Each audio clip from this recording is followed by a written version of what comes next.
The diamond was cursed, the train was doomed, and somewhere between London and Edinburgh, Sherlock Holmes would face a killer who didn't exist. Terror by Night wasn't just another mystery. It was a locked-room thriller shot in 12 days, with a budget so tight they built the entire train inside a single soundstage. The cast worked double shifts, the script changed daily. And one actor, he showed up to set having never read a single line. These are 20 weird facts about Terror by Night. And the bonus? A prop so valuable, the studio locked it in a vault between takes. All aboard. This ride doesn't stop for explanations. The Star of Rhodesia. Before Terror by Night was even a title, it was a panic. Universal Studios had a problem. They'd committed to delivering another Sherlock Holmes film by early 1946, but they had no script, no director confirmed, and barely 3 weeks to prep.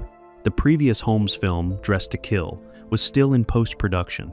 The sets were being torn down. The crew was exhausted, but Universal didn't care. They needed product, and they needed it fast. So they pulled Frank Gruber, a pulp mystery writer who'd never touched a Holmes story before, and told him to write something quick.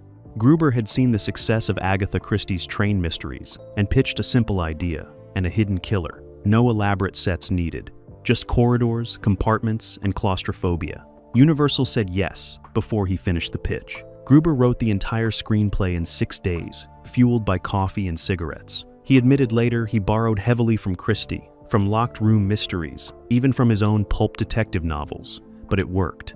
The script landed on the producer's desk, and within 48 hours, cameras were being prepped. Terror by Night wasn't born from inspiration.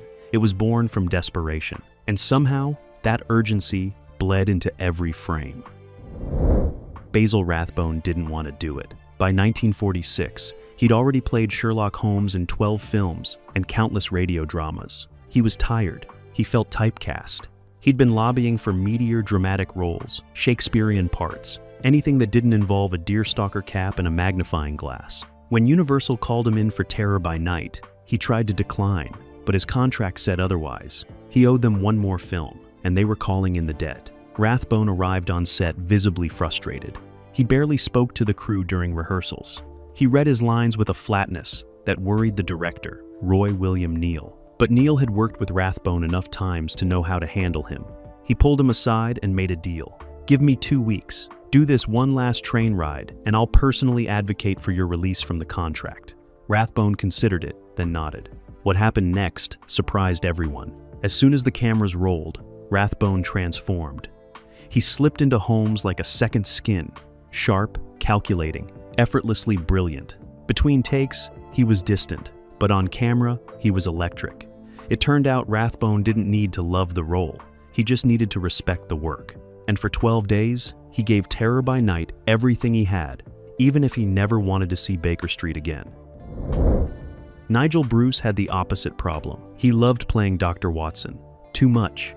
By the time Terror by Night rolled around, Bruce had made Watson his entire identity. He showed up early every day, knew everyone's lines, cracked jokes between setups, and treated the cramped train set like his personal playground. But the script gave Watson almost nothing to do. He was comic relief, a bumbler, a man who missed every clue and needed everything explained twice. Bruce hated it. He went to director Roy William Neill and asked for rewrites. "Watson's not an idiot," he said. "He's a doctor, a soldier. Can't we give him one moment of competence?" Neill sympathized but said no. The studio wanted Watson exactly as he was. Funny, harmless, non-threatening. Bruce was furious, but he didn't quit. Instead, he did something quietly rebellious. In every scene, he played Watson with just a flicker of awareness, a small glance, a raised eyebrow that suggested maybe Watson understood more than he let on. It was subtle, almost invisible, but if you watch closely, you can see it. Watson wasn't dumb. He was patient, and Nigel Bruce made sure you knew the difference, even if the script didn't. The train wasn't real. Every exterior shot, every window view, every moment that looked like they were speeding through the Scottish countryside, it was all fake. The entire film was shot on a soundstage at Universal Studios in less than 2 weeks. The production designers built a series of narrow train compartments using recycled wood from old westerns and gangster films. The windows were painted backdrops on rollers, manually cranked by crew members to simulate movement. Lights flickered on cue to mimic passing stations. And the rocking motion of the train, actors did that themselves, swaying slightly on their feet to sell the illusion. It was cheap, unconvincing up close, but on camera, it worked. Director Roy William Neill knew the limitations and leaned into them. He kept the lighting low, used tight shots, and never let the camera linger too long on the backgrounds. He turned the fakeness into atmosphere. The train felt cramped because the set actually was cramped. The tension felt real because the actors were genuinely uncomfortable, sweating under hot lights in a wooden box with no ventilation. One crew member later joked that the real terror wasn't the mystery. It was surviving a 12-hour shoot in a coffin on wheels. But that discomfort translated to the screen. The train felt trapped, suffocating, dangerous, and none of it ever left the studio lot. Number 5. The star of Rhodesia, the priceless diamond at the center of the plot, wasn't priceless at all. It was glass. Cheap, mass-produced glass, bought from a prop warehouse for about $3. But Universal's insurance company didn't know that. Someone in the production office filed paperwork listing the gem as a valuable production asset worth thousands. The insurance company took it seriously and demanded it be locked in a safe between takes. So every night, after filming wrapped, a production assistant would carry the fake diamond to the studio vault, sign it in, and lock it away. In the morning, they'd sign it back out and return it to set. The whole process added 30 minutes to the daily schedule and drove the crew insane. Basil Rathbone thought it was hilarious. He'd joke that the diamond was more protected than the actors. Nigel Bruce suggested they steal it and see if anyone noticed. They never did. But the ritual continued for the entire shoot. A bizarre piece of studio bureaucracy wrapped around a piece of glass that probably wasn't even cut properly. In a film about a fake diamond, the most fake thing was how seriously everyone pretended it mattered. Number 6. Dennis Hoey, who played Inspector Lestrade, showed up to set without reading the script. Not because he forgot, he just didn't care. Hoey had played Lestrade in several Holmes films by this point, and figured he knew the character well enough. Bumbling, overconfident, always 2 steps behind. Why waste time memorizing lines that would probably change anyway? So he arrived on the first day, grabbed a coffee, and asked the script supervisor what scene they were shooting. She handed him the pages. He skimmed them for 90 seconds, nodded, and walked onto the set. Director Roy William Neill didn't notice at first, but during the second take, Hoey completely blanked on a line. He paused, looked directly at the camera, and asked, "What was I supposed to say again?" The crew froze. Neill sighed. "Dennis, did you read the script?" Hoey grinned. Not yet. Neill could have exploded. Instead, he just shook his head and called for a 10-minute break. During that break, Hoey sat in a corner and speed-read his scenes. And when they resumed, he nailed every line. Perfect timing, perfect delivery, as if he'd been rehearsing for weeks. It became a running joke on set. Hoey never read ahead. He'd show up, skim the pages, and somehow pull off a flawless performance every single time. Rathbone called it terrifying brilliance. Nigel Bruce called it lazy genius. Either way, it worked. Number 7. The film's most iconic shot, Holmes silhouetted against the train window with the countryside rushing past, almost didn't happen. The scene was scheduled for the final day of shooting, but by then, the production had run out of money for the painted backdrops. The rollers were broken. The lighting rig had been reassigned to another film. Roy William Neill had a choice: cut the shot or improvise. He chose improvise. Instead of a moving background, he had the crew hang a black curtain behind the window and aimed a single spotlight at Basil Rathbone's profile. No motion, no scenery, just shadow and light.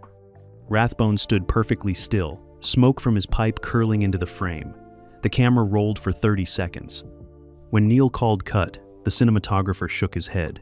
"That's not going to work," he said. "It looks like a stage play." Neill didn't care. He kept it in. And when audiences saw it, they loved it. The stillness, the silence, the stark simplicity, it became one of the most memorable images in the entire series. Sometimes the best moments aren't planned. They're accidents rescued by stubbornness. Watson! Number 8. There was supposed to be a fight scene, a brutal, extended brawl between Holmes and the killer in the baggage car, complete with stunts, props, and choreography. The script called for Holmes to be thrown into luggage, knocked through a doorway, and nearly pushed off the moving train. It was meant to be the film's action climax. But 3 days before filming, the studio cut the budget again. The stunt coordinator was pulled to work on another production. The breakaway props were canceled, and the baggage car set was never built. Roy William Neill had to rewrite the entire climax on the spot. Instead of a fight, he turned it into a confrontation. Holmes and the killer, face to face, words instead of fists. Rathbone wasn't happy. He'd been looking forward to doing his own stunts. But Neill convinced him that a battle of wits was more fitting for Sherlock Holmes anyway. "Let the character do the fighting," he said. Rathbone relented, and they shot the new version in a single afternoon. No punches, no chaos, just two men in a small room with a gun and a secret. It was quieter, cheaper, and somehow more intense than any fight scene could have been. Budget cuts don't always ruin a movie. Sometimes they save it. Number 9. Alan Mowbray, who played Major Duncan Bleak, hated trains. Not fictional ones, real ones. He'd been in a minor railway accident years earlier and developed a phobia of anything that moved on tracks. So when he was cast in a movie set entirely on a train, he panicked. He asked the producers if they could change his character's location. Maybe he could be waiting at the station instead? They said no. The whole plot depended on everyone being trapped on the train together. Mowbray reluctantly agreed, but made one request. He didn't want to know when the set was going to move. The crew thought he meant the camera. He meant the actors, swaying to simulate motion. Every time the cast started rocking back and forth, Mowbray would tense up, gripping the armrests, his knuckles white. Nigel Bruce noticed and started doing it on purpose, exaggerating the sway just to watch Mowbray squirm. It became a cruel little game. Bruce would wobble, Mowbray would grip tighter. Rathbone would glance over and smirk. Eventually, director Roy William Neill had to step in and tell Bruce to stop. But the damage was done. If you watch Mowbray's performance closely, you can see it. The stiffness, the tight jaw, the way he never fully relaxes, it's not acting, it's genuine discomfort. And somehow, it made his character even more suspicious. Number 10. Halfway through production, Universal ran out of film stock. Literally, the studio had allocated a specific amount of raw film for Terror by Night, assuming the shoot would stay on schedule. But Roy William Neill was a perfectionist. He demanded multiple takes, insisted on coverage from every angle, and refused to move on until he had exactly what he wanted. By day 7, they'd burned through the entire stock. The production manager called an emergency meeting. They had 3 options. Stop shooting and wait for more film to arrive, which would cost thousands in delayed wages. Rush through the remaining scenes with minimal coverage, which would compromise the quality. Or borrow film stock from another production. They chose option 3. Somewhere on the Universal lot, another film, a low-budget Western, mysteriously ran short on stock that same week. Terror by Night kept rolling. No one officially confirmed the theft, but years later, a crew member admitted they relocated resources to keep Holmes on the tracks. The Western director was furious. He filed a complaint. The studio ignored it. Terror by Night was a Sherlock Holmes movie. The Western was expendable. That's how Hollywood worked in 1946. If you had star power, you got what you needed. If you didn't, you got robbed. And no one even apologized. Number 11. The coffin scene wasn't in the original script. It was added 3 days into filming because Roy William Neill needed a dramatic reveal and had no budget for it. The script called for the killer to hide stolen goods in a suitcase. Simple, boring, forgettable. But Neill wanted something darker, something that would unsettle audiences. So he called the prop department and asked what they had lying around that could hold a body-sized object. They offered him a coffin left over from a Dracula film. Neill's eyes lit up. He rewrote the scene that afternoon, changing the suitcase to a casket and adding the moment where Holmes discovers it's not empty. The problem? They had no corpse prop. The makeup department was already working on another film. The budget couldn't cover a custom dummy. So Neil made a call. He asked for a volunteer from the crew. A young lighting technician named Carl Weber raised his hand. He was skinny, pale, and according to the script supervisor, looked dead already. They laid him in the coffin, dusted his face with powder, told him not to breathe, and rolled camera. Weber held still for nearly 2 minutes while Basil Rathbone delivered his lines. When they called cut, Weber gasped for air and climbed out, shaking. The crew applauded. Rathbone handed him a cigarette, and Weber went back to adjusting lights like nothing happened. His name never appeared in the credits, but for one scene, he was the corpse that made audiences jump. Years later, Weber said it was the strangest 5 minutes of his career. He never acted again, but he never forgot what it felt like to play dead in Sherlock Holmes' presence. Number 12. Renee Godfrey, who played Vivian Vetter, was only 19 years old and terrified of Basil Rathbone. Not because he was mean, because he was Sherlock Holmes. Godfrey had grown up listening to Rathbone's radio performances, imagining him as the real detective, brilliant and untouchable. When she arrived on set and saw him in costume, she froze. She couldn't speak, she couldn't make eye contact. During their first scene together, she fumbled every line, stuttered, and eventually started crying. Rathbone had no idea why. He asked the director if he'd done something wrong. Neil explained that Godfrey was starstruck, paralyzed by the idea of acting opposite her childhood hero. Rathbone felt terrible. During the lunch break, he found Godfrey sitting alone and sat down beside her. He didn't talk about Holmes or acting. He asked about her family, her hometown, her favorite books. He told her stories about his own early career, the mistakes he'd made, the times he'd forgotten his lines in front of people he admired. He made her laugh. And when they returned to set that afternoon, something had changed. Godfrey stopped seeing Sherlock Holmes.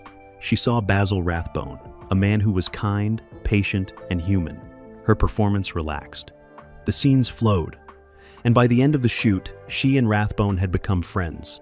She later said he taught her the most important lesson of her career. The character isn't real, but the person playing them is, and that person deserves your respect, not your fear. Number 13. The film's tightest deadline wasn't the shoot, it was the music.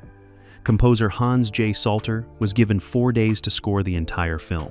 4 days. Most composers get weeks, sometimes months. Salter got 96 hours. Universal's music department was overbooked. 3 other films were in post-production simultaneously, and Salter was already scoring 2 of them. But the studio didn't care. They had a release date, and Terror by Night needed a soundtrack. Salter didn't sleep. He worked in rotating shifts, composing during the day, recording at night. He recycled themes from previous Holmes films, borrowed cues from his own earlier work, and composed new pieces on the fly while the orchestra waited. The musicians barely had time to rehearse. They'd get the sheet music, read through it once, and record. Mistakes stayed in. There was no time to fix them. One violinist later admitted he played an entire cue in the wrong key, but no one noticed until the film premiered. Salter collapsed from exhaustion the day after the final recording session. He was hospitalized for dehydration and didn't attend the film's premiere, but his score worked. Audiences felt the tension, the danger, the momentum. And Salter, recovering in a hospital bed, heard about the positive reviews and smiled. He'd done the impossible. He'd scored a film in less time than it took to shoot it. The music wasn't perfect, but it was finished. And in 1946, finished was better than flawless. Number 14. There's a continuity error so glaring that fans still debate whether it was intentional. In one scene, Holmes is holding his pipe in his left hand. The camera cuts away for 2 seconds. When it cuts back, the pipe is in his right hand. No explanation, no moment of switching. It just moved. Film historians have argued for decades. Some say it's a mistake, a sloppy edit rushed through post-production. Others claim Roy William Neill did it on purpose, a visual trick to keep audiences off balance, unsure of what they were seeing. Basil Rathbone was asked about it years later in an interview. He laughed and said he had no memory of the scene at all. Nigel Bruce claimed he noticed it during filming and pointed it out. but Neil told him to ignore it. The editor swore it was fixed in an earlier cut, but somehow reverted in the final print. The truth, no one really knows, but the error stayed, and over the years, it became part of the film's legend. Some fans watch Terror by Night specifically to spot the pipe switch, freezing the frame, analyzing the angles. It's become an Easter egg, a piece of accidental cinema history.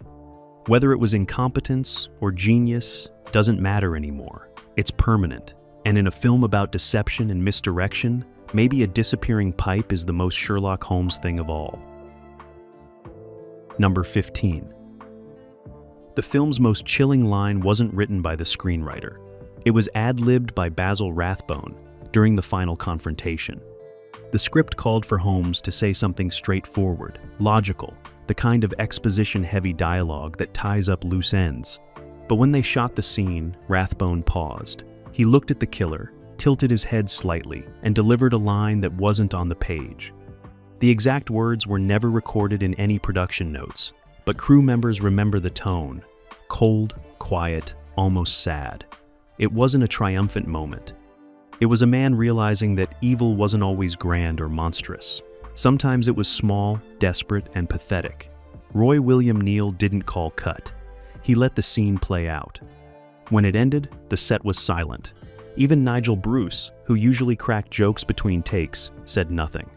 Neill walked over to Rathbone and whispered, "We're keeping that." Rathbone nodded. The crew reset for another take, but Neill never used it. The ad-lib stayed. When the film premiered, that moment landed differently than anything else in the movie. It wasn't about solving a mystery, it was about understanding the sadness behind it. Critics noticed. Audiences felt it, and Rathbone, who claimed he never wanted to play Holmes again, delivered one of his most human moments in the role. Not because the script told him to, because something in that moment felt true. Number 16. Terror by Night was nearly banned in the UK, not for violence or content, but for accuracy. British railway officials saw an early screening and were furious. They claimed the film misrepresented train safety, showed outdated security protocols, and depicted railway staff as incompetent. They filed a formal complaint with the British Board of Film Censors, demanding cuts or a complete ban. Universal panicked. The UK was a major market, and losing it would gut the film's international revenue. Lawyers got involved, meetings were held, and eventually, a compromise was reached. Universal agreed to add a disclaimer at the beginning of the film, stating that the events depicted were fictional and did not reflect actual railway operations. The disclaimer was so small and so brief that most audiences never noticed it, but it was enough to satisfy the officials. The ban was lifted, the film was released, and British railway workers watched it anyway, laughing at the inaccuracies the officials were so worried about. One retired conductor later wrote a letter to a film magazine saying the movie was nonsense, but entertaining nonsense. He admitted he'd watched it 3 times. The controversy faded, but it revealed something fascinating about 1940s cinema. Audiences could accept murder, theft, and deception, but mess with train schedules? That was unforgivable. Number 17. The poster was more famous than the movie, at least initially. Universal's marketing department went all out, commissioning a dramatic, illustrated poster featuring Basil Rathbone's face looming over a speeding train, shadows cutting across his features, a pipe clenched between his teeth. It was bold, striking, and plastered across theaters nationwide. The problem, it had almost nothing to do with the actual film. The train in the poster looked sleek and modern. The real train in the movie was clunky and outdated. The poster showed Holmes in action, gun drawn, mid-chase. In the film, he barely moves. The marketing sold audiences a thriller. The film delivered a talky, locked-room mystery. Some fans felt cheated, others didn't care. The poster became a collector's item, reprinted in magazines, pinned to bedroom walls, used in film studies classes as an example of classic Hollywood hype.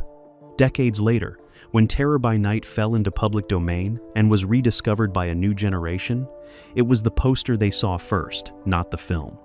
And many were disappointed when the movie didn't match the image. But the poster endured. It's been reproduced, parodied, and referenced in countless other works. It became more iconic than the film it advertised. And, in a strange way, that's its own kind of immortality. The movie might fade, but the promise of what it could have been, that lasts forever. Number 18. Basil Rathbone and Nigel Bruce never watched the film together. Despite playing Holmes and Watson in 14 films, despite years of radio dramas and public appearances, they never sat side by side and watched Terror by Night. Rathbone attended the Hollywood premiere out of contractual obligation.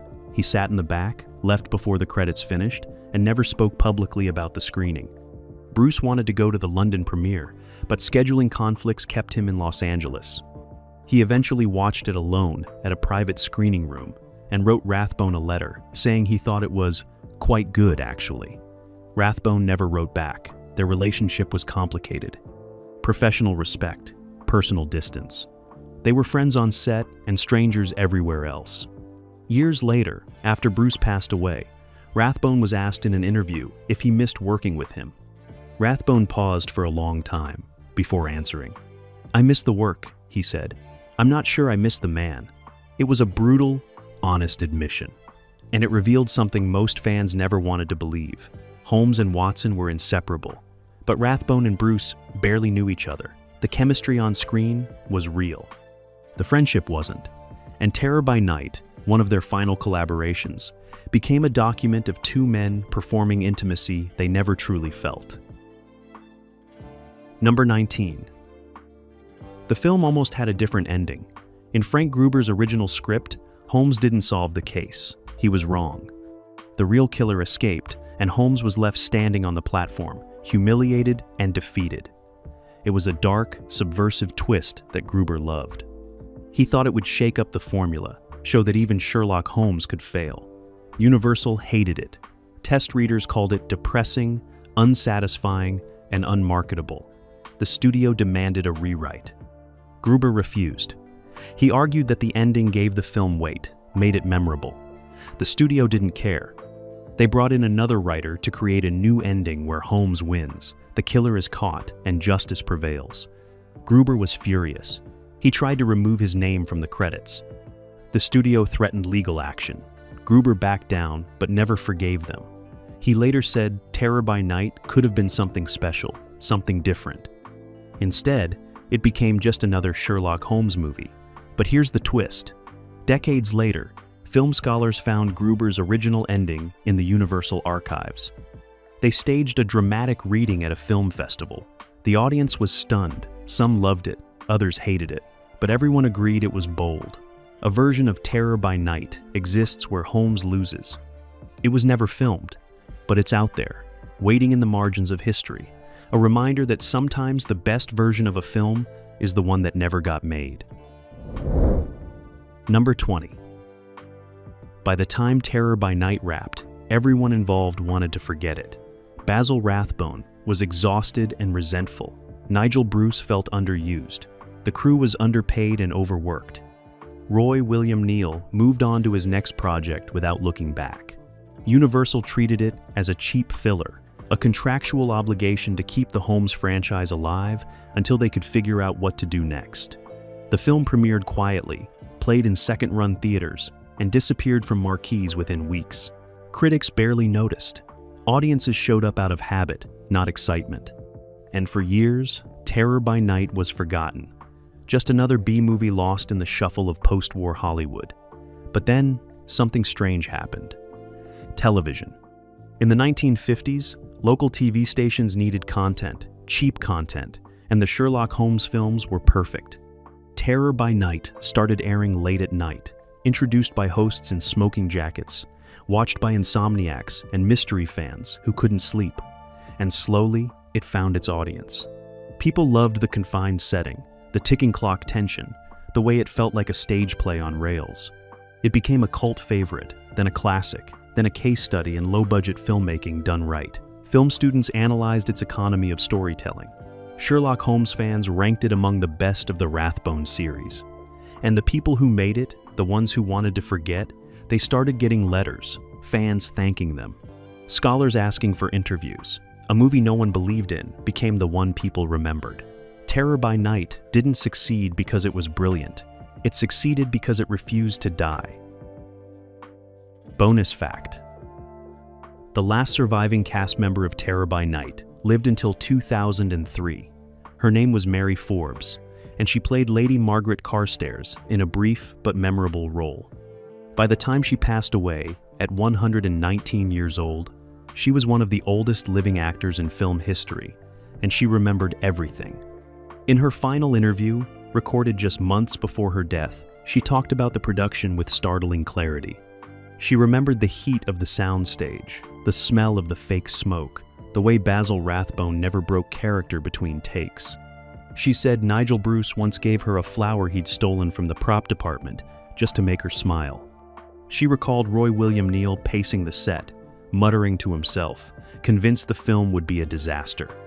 And she remembered the wrap party, held in a cramped room with warm beer and stale sandwiches, where someone played piano and the cast sang old music hall songs until the studio security told them to leave. She said it wasn't glamorous, it wasn't important, but it was hers, a small moment in a long life, a footnote in Hollywood history. When the interviewer asked if she was proud of the film, she smiled.